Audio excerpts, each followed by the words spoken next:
नमस्कार, जय हिंद, वंदे मातरम। आप सभी को अपने YouTube channel one plus classes में स्वागत है। आइए देखते हैं, हमारा बैच यूपी टेट का स्टार्ट हो गया है। जैसा कि हिंदी से क्वेश्चन काफ़ी परीक्षाओं में पूछे जाते हैं, लेकिन हमारा बैच जो यूपी टेट का स्टार्ट हो गया है, आज हम उसी के बारे में चर्चा करेंगे। चलिए देखते हैं हिंदी कहाँ से शुरू करते हैं। आइए, वैसे आपको पता होगा कि हिंदी के 3 पैटर्न हैं। 3 पैटर्न से 30 नंबर आते हैं। पहला पैटर्न है हिंदी व्याकरण, और दूसरा है हिंदी अपठित गद्यांश एवं पद्यांश, और तीसरा है हिंदी साहित्य का इतिहास। चलिए हम बात करेंगे केवल हिंदी व्याकरण का। भैया बहुत ध्यान से देखिएगा। हिंदी व्याकरण,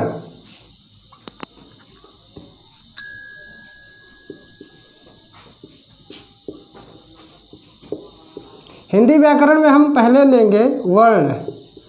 वर्ण किसे कहते हैं ये भी जान लीजिए।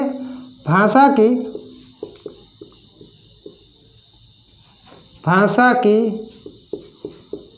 सबसे छोटी इकाई को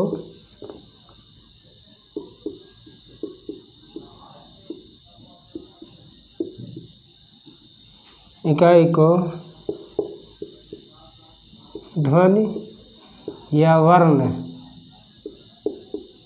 कहते हैं। ठीक है भैया वीडियो में बने रहिएगा, भागिएगा मत। चलिए इसके आगे हम पढ़ते हैं। वर्ण किसे कहते हैं ये परिभाषा हो गया। अब ये भी जान लीजिए कि वर्ण का टुकड़ा नहीं होता। वर्ण का यानी इसका टुकड़ा नहीं होता। वर्ण का टुकड़ा नहीं होता है।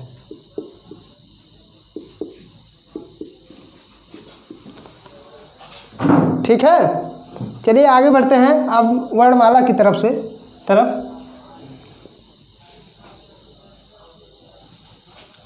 दूसरी हेडिंग है वर्णमाला।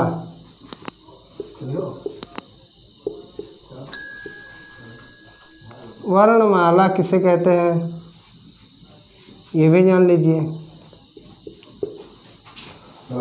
वर्णों के व्यवस्थित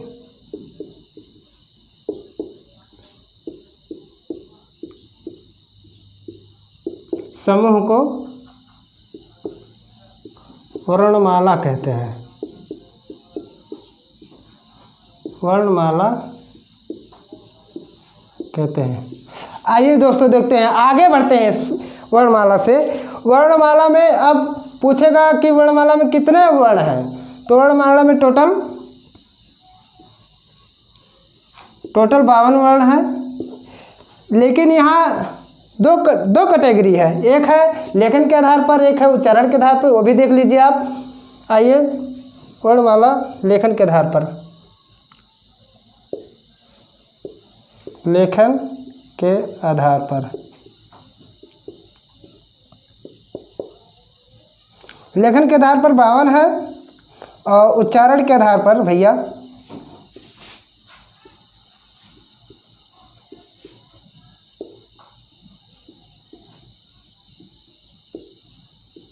45 है टोटल। अब इसमें हम जान लेते हैं कितना स्वर है, कितना व्यंजन है, ये भी जान लेते हैं। आइए,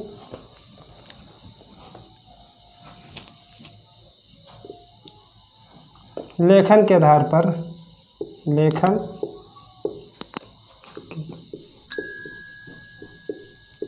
आधार पर 52 स्वर है,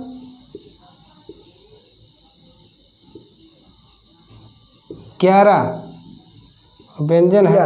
लेखन के आधार पर है स्वर 11 और व्यंजन है भैया 41। टोटल हो गए 52। आइए देखते हैं उच्चारण के आधार पर कितना है भैया। उच्चारण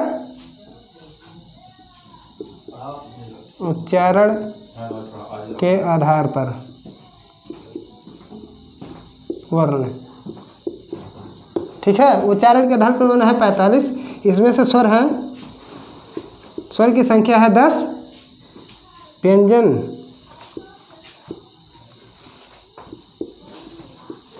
की संख्या है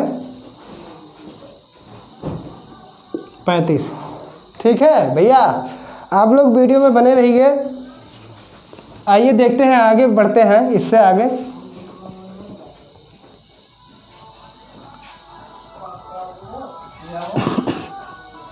अब हम बात करेंगे कि वर्णमाला को कितने भागों में बांटा गया है या विभक्त किया गया है, तो 2 भागों में बांटा गया है। नंबर 1 है स्वर और नंबर 2 है भैया व्यंजन। भैया लोग बहुत ध्यान से पढ़िएगा और लेखन पर मत जाइएगा, जहाँ से कहीं भी मिले वहाँ से ग्रहण करिए। चलिए ये भी देखते हैं अब स्वर कौन कौन से स्वर हैं या कितने भागों में स्वर को डिवाइड किया गया है, वो भी जान लेते हैं। आइए देखते हैं। हाँ स्वर यहाँ है, स्वर दूसरा मार्क कर दो भैया।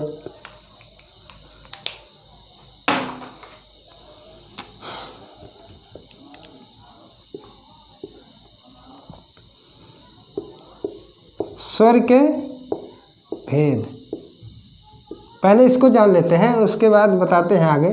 स्वर के भेद हैं 3। स्वर के भेद हैं मूलतः 3, लेकिन जब परीक्षा में पूछे जाएंगे स्वर के कितने भेद हैं, केवल हमें बताना है 2, क्योंकि वहाँ प्लुप्त को नहीं गिना जाता है। आइए देखते हैं कौन कौन से हैं। यहाँ 2 लिख लीजिए आप, ताकि आप कंफ्यूज मत होइएगा। पहला है ह्रस्व स्वर, ह्रस्व स्वर। दूसरा है दीर्घ स्वर।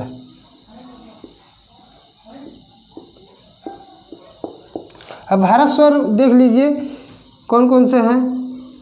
आ, ई, उ, री। दीर्घ में आ जाएगा आ, ई, उ, ए, आए, ओ, आओ। ठीक है भैया। ह्रस्व स्वर को अन्य नाम से भी जानते हैं। क्या नाम है इसका? मूल स्वर। मूल स्वर इसे भी कहते हैं, मूल स्वर भी। इसे ह्रस्व स्वर को मूल स्वर भी कहते हैं। एक तीसरा भेद है, वो भी जान लीजिए, लेकिन यहाँ पर हिंदी में कहीं प्रयोग नहीं होता है, वो केवल वेदों में प्रयोग होता है। उसे कहते हैं प्लुप्त स्वर। ये केवल इसकी मात्रा है ऐसे। ठीक है। ओम आप ओम देखे होंगे, ओम। ठीक है, यहाँ लिखा जाता है। तो ये प्लुप्त स्वर का प्रयोग भैया हमारे हिंदी में प्रयोग नहीं होता है, ये होता है वेदों में प्रयोग। आइए हम बात करते हैं अब व्यंजन के बारे में कि व्यंजन कितने भागों में बांटा गया है, व्यंजन कितने हैं, व्यंजनों की संख्या कितना है। अगर मूलतः व्यंजन के वैसे पूछ ले कि संख्या कितना है, ऑप्शन के ऊपर डिपेंड करता है भैया। ऑप्शन में भी रहेगा 52 रहेगा, 45 रहेगा, उसके बाद रहेगा 40 रहेगा और 50 रहेगा। तो ऑप्शन में के हिसाब से डिपेंड करेगा। तो ऑप्शन में अगर रहेगा 52 तो आपको 52 ही लगाना है। नहीं, ऑप्शन में अगर ऐसा रहेगा 30 है, 32 है, 31 है, 33 है, तो 33 को आप लगाना पड़ेगा। ठीक है। आइए देखते हैं व्यंजन। देखते हैं हम व्यंजन के बारे में। व्यंजन किसे कहते हैं, व्यंजन की संख्या कितनी है, आइए देख लीजिए आप लोग। पहले जिन वर्णों का उच्चारण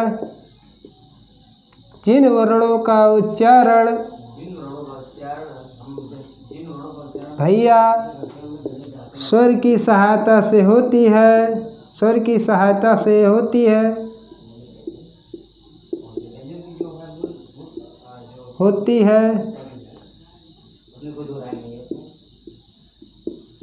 अर्थात स्वर की सहायता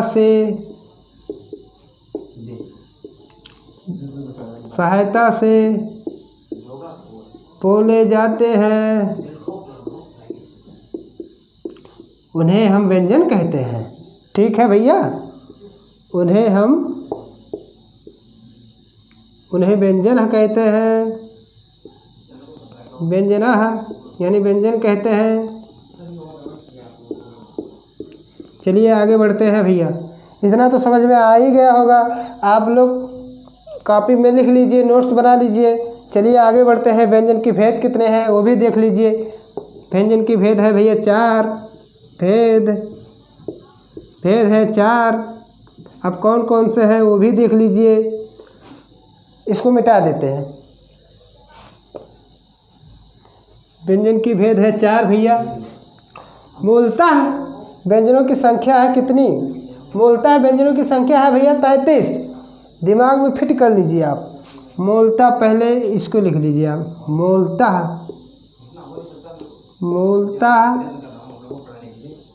व्यंजनों की संख्या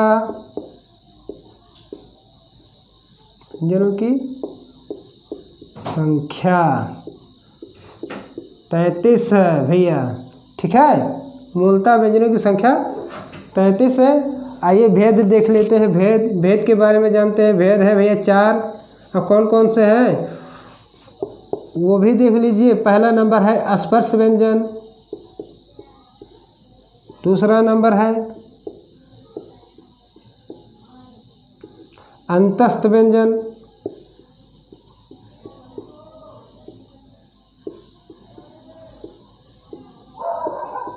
तीसरा नंबर है ऊष्म व्यंजन।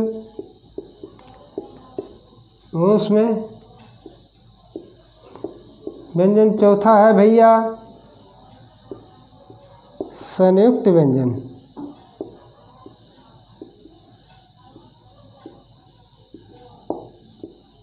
पहले आप ये जान लीजिए भैया कि स्पर्श व्यंजन में कितने वर्ण हैं, अंतस्थ व्यंजन में कितने वर्ण हैं, ऊष्म व्यंजन है कितने वर्ण हैं, ऊष्मा हो गया है। ऊष्म व्यंजन में कितने वर्ण हैं, संयुक्त व्यंजन में कितने वर्ण हैं वो भी देख लीजिए। चलिए स्पर्श व्यंजन में 25 वर्ण है। अंतस्थ व्यंजन में 4 वर्ण हैं। ऊष्म व्यंजन में भी 4 वर्ण हैं और संयुक्त व्यंजन में भी 4 वर्ण हैं। ठीक है भैया, संयुक्त व्यंजन में भी 4 वर्ण हैं। आइए आगे बढ़ते हैं। स्पर्श के बारे में आप चर्चा करते हैं, हम बात करते हैं। स्पर्श व्यंजन के बारे में बात करते हैं, चर्चा करते हैं हम। स्पर्श व्यंजन।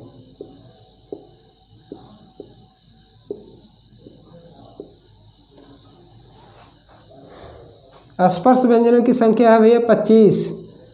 अब कहाँ से कहाँ तक है तो ये जान लीजिए। का वर्ग से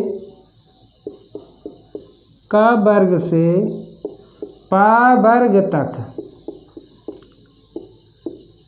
ये सभी के सभी स्पर्श व्यंजन हैं। इसमें 2 वर्ण और जोड़ लिए जाते हैं, उसे कहते हैं द्विगुण व्यंजन भैया। द्विगुण व्यंजन, गुण व्यंजन कौन है? ढ। ये है द्विगुण व्यंजन। ध्यान से देख लीजिए। आइए अब स्पर्श व्यंजन के बारे में और विस्तार से बताते हैं हम आपको।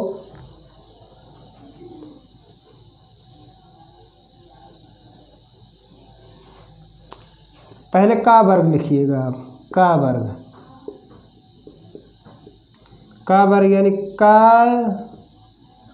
ख, ग, घ, अंग। च वर्ग, च, छ, ज, झ, इया। ट वर्ग देख लीजिए भैया। ट वर्ग, ट, ठ, ड, ढ, अड़ा। ता वर्ग देख लीजिए। ता वर्ग, ता, थ, द, ध, न। पा वर्ग, इसी तरह पा वर्ग, पा, फ, ब, भ, म। अब इन्हीं सभी वर्ण को हम स्पर्श व्यंजन कहते हैं। टोटल 5 × 5 बराबर कितना हो गया? 25 वर्ण। ठीक है।